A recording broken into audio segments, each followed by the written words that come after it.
तो आज की इस वीडियो में स्टार्ट करते हैं क्लास 10th की एक्सरसाइज 1.1 जिसमें सबसे पहला टॉपिक आता है हमारा क्या, यूक्लिड विभाजन एल्गोरिथम। अब यूक्लिड विभाजन एल्गोरिथम है क्या, सबसे पहले तो वो समझना है, उसके बाद ही एक्सरसाइज 1.1 को हम अच्छे से समझ पाएंगे। इस विभाजन में ज़्यादा कुछ है नहीं, ये चीज़ हम पहले पढ़ चुके हैं, बहुत पहले। ठीक है, एक रूल पढ़ा था हमने कि क्या भाज्य बराबर भाजक इंटू भागफल प्लस शेषफल। ये रूल पहले पढ़ चुके हैं, बहुत पहले पढ़ चुके हैं ना। बस इसी को ही क्या नाम दे दिया है अब, यूक्लिड विभाजन एल्गोरिथम।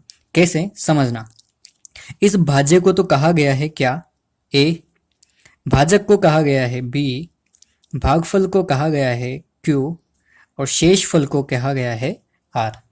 बस इसी के आधार पर इस एल्गोरिथम का यूज किया गया क्या कि a is equals to B Q plus R, और इसी से ये क्या बन गई, यूक्लिड विभाजन एल्गोरिथम। ठीक है, बस इसी के आधार पर सारे क्वेश्चंस सोल्व करने वाले हैं।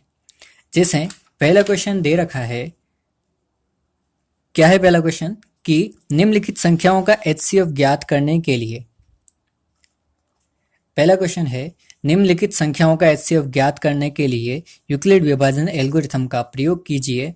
जिसमें पहला क्वेश्चन है 135 व 225, इन दोनों संख्याओं पर यूक्लिड विभाजन एल्गोरिथम का प्रयोग करना है।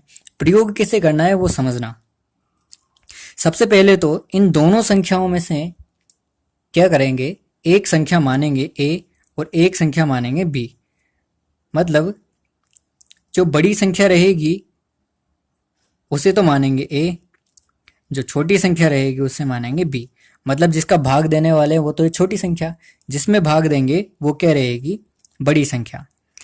भाग के रूप में कैसे लिखते हैं इसको, भाजक जिसका भाग देते हैं वो तो बाहर आएगा, जिसमें भाग देते हैं वो अंदर आएगा।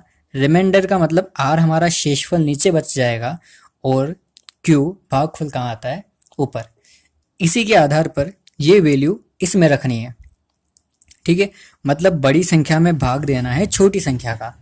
इस आसान भाषा में समझिए, बड़ी संख्या में भाग देंगे छोटी संख्या का, तो यहाँ पर भाग दे करके देखते हैं। जैसे 225, इसमें भाग देना है किसका, 135 का, तो इसमें जाएगा ये कितनी बार, एक बार, तो यहाँ आ गया 135। बस जिस प्रकार सिंपल भाग देते हैं उसी प्रकार करने वाले हैं। शेषफल में क्या बचेगा हमारा, 90। अब इसमें क्या हुआ, यहाँ पर भाग नहीं जा रहा। भाग नहीं जाने पर क्या होता है, इसमें स्टेप्स बनती जाती है। जैसे इन दोनों के ऊपर तो हमने क्या किया, यूक्लिड विभाजन एल्गोरिथम का यूज किया है ना, तो वो सब भी इसमें लिखना रहेगा। क्या कि पहले स्टेप में क्या लिखेंगे कि 135 व 225 पर यूक्लिड विभाजन का प्रयोग से, है ना, इन दोनों पर हमने ये प्रयोग किया, तो हमारी यहाँ से स्टेप बनेगी है। स्टेप किस प्रकार बनेगी, ये इस सूत्र के आधार पर बनेगी। ये सूत्र क्या है उसे एक बार लिख देना, a बराबर बी क्यू प्लस आर, यही सूत्र है। अब यहाँ से हम देखेंगे कि हमारी सबसे पहले तो a की वैल्यू क्या है, a कहाँ पर रहता है, जो अंदर रहता है। ठीक है, इसके अकॉर्डिंग अंदर है ना, तो यहाँ से ये क्या है, a, मतलब a बराबर कितना है, 225, तो इस a की जगह रख देंगे कितना, 225। b जिसका भाग दे रहे हैं, जिसका भाग देते हैं वो b होता है, मतलब यहाँ पर b कितना है, 135। तो 135 इंटू क्यू, जितनी बार भाग गया, कितनी बार गया है, एक बार, तो क्यू की जगह कितना रखेंगे, एक रखेंगे, प्लस आर, रिमाइंडर कितना बचा, शेषफल हमारे पास 90 बच गया, तो यहाँ पर हो गया शेषफल 90। अब इस प्रमेय में क्या होता है कि जब तक कि शेषफल हमारा 0 नहीं आ जाए तब तक हमें भाग देते रहना है। लेकिन अब यहाँ पर भाग नहीं जाता है, तो क्या करेंगे हम, जब यहाँ पर शेषफल 0 नहीं है और जब इसमें भाग जाना बंद भी हो गया, उस स्टेप में क्या करेंगे, इस शेषफल को तो बना देंगे भाजक, और जो पहले 135 जो भाजक था वो बन जाएगा अब हमारा नया भाज्य। ठीक है, मतलब 135 को आगे लिखना है और उसमें किसका भाग देना है, अब 90 का। अब ये स्टेप यहाँ से बनेगी हमारी सेकंड स्टेप। पहली स्टेप तो ये वाली है जो हमने लिख चुके हैं, अब यहाँ पर से बनने वाली है सेकंड स्टेप कैसे लिखनी है वो भी समझना। अभी मैंने कहा कि जब तक शेषफल 0 प्राप्त नहीं हो जाए तब तक भाग देना है। तो अभी हमारा शेषफल कितना है 90, मतलब कि 90 बराबर नहीं है किसके 0 के।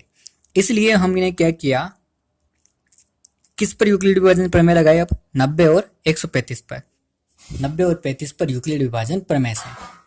अब किस पर लगाएंगे 90 और 35 पर, तो वही भाग अब आगे देते हैं इसमें, ठीक है। 135 में भाग देंगे 90 का, तो कितनी बार जाएगा इसमें, अब जाने वाला है ये हमारा कितनी बार, एक बार। तो एक बार भाग जाने के बाद भी यहाँ पर कितना बच गया 90, 90 को माइनस करेंगे जब इसमें से तो कितना बचेगा 45। अब आगे भाग भी नहीं जा रहा, ठीक है, लेकिन शेषफल भी तो 0 नहीं आया ना अभी, तो अभी यहाँ से फिर एक और स्टेप बनेगी हमारी, मतलब जब तक कि शेषफल 0 नहीं आ जाए तब तक की हमें स्टेप बनाती जानी है। अब सेकंड स्टेप बनाई थी ना अभी, तो सेकंड स्टेप में क्या लिखेंगे, हमारे पास ए की वैल्यू तो क्या है 135 है, तो डायरेक्ट लिखेंगे यहाँ 135 बराबर बी की जगह रखना है ना, बी मतलब भाग किसका दिया था 90 का, तो 90 इंटू क्यू, कितनी बार भाग गया था एक बार, तो 1 लिख दिया, प्लस रिमाइंडर शेषफल कितना बचा था हमारे पास 45, तो प्लस में कितना है 45। अब ये हो गई सेकंड स्टेप। सेकंड स्टेप होने के बाद जैसे पहली स्टेप में लिखा था ना, बिल्कुल वैसा ही सेकंड स्टेप में भी करना है। अब इसमें भाग जाना बंद हो गया, तो हम क्या करेंगे, पहले जिसका भाग दे रहे थे ना उसे इसके आगे फिर लिख देंगे, मतलब 90 में किसका भाग देना है अब 45 का भाग, तो वही सब यहाँ पर लिखेंगे किसमें, थर्ड स्टेप में। थर्ड स्टेप में क्या हुआ कि शेषफल क्या है हमारा 45 है, जो किसके बराबर नहीं है 0 के बराबर, इसलिए क्या किया 45 व 90 पर, अब इन दोनों में फिर से भाग देंगे उसी प्रकार जैसे पहले भाग दे रहे थे, मतलब अब 90 में भाग देना है हमें किसका 45 का, तो कितनी बार जाएगा ये 2 बार, और 2 बार में ही कितना आ जाएगा हमारा 90 यहाँ पर आ जाएगा, और शेषफल कितना बच जाएगा अब 0। इस स्टेप में शेषफल कितना बच गया अब 0 बच गया, तो इसके बाद वाली स्टेप नहीं करेंगे, मतलब 3 स्टेप में जाकर के हमारा आंसर आया है ना, तो उसे लिखेंगे ए की जगह पर, तो ए की वैल्यू कितनी है, मतलब जिसमें भाग दिया 90, तो 90 बराबर लिखेंगे बी की वैल्यू जिसका भाग दिया था 45, कितनी बार भाग गया 2 बार, और प्लस आर शेषफल कितना आ गया हमारा 0। अब क्या करना है, इसके बाद एक लाइन और लिखनी है अभी कि जब हमारा शेषफल 0 प्राप्त हो गया, शेषफल 0 प्राप्त हो गया, चूंकि शेषफल